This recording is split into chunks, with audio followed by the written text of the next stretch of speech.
heard about Amy shows her to be an incredibly strong and positive person. How is that possible, considering what she's been through? She's been able to maintain an amazing outlook. Here to help try to answer that question is clinical psychologist Paula Bloom. Just, Paula, what's your reaction to seeing that picture of Amy smiling like that?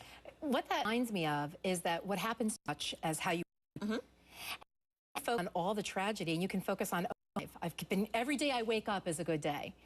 And so what she's showing us is something actually kind of common, which is resilience.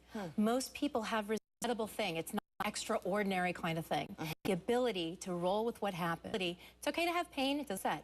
The ability to kind of control, alt, delete, to make a mental reboot and say, this is how things are right, how do I move forward? It's ability. Having said that, though, she's probably going to have some high highs and some extremely low lows with what's ahead of her. Right.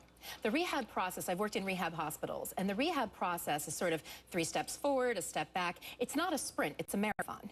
Rehab is very intense. You're learning basic things. You've learned, you've lost a ton of endurance when you've been hospitalized.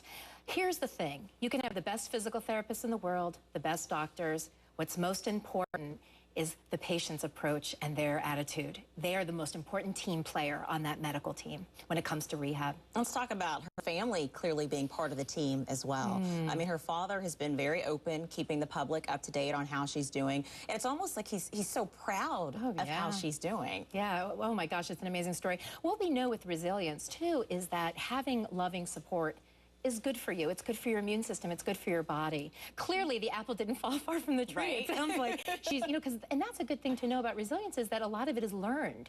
A lot of it, you can learn it.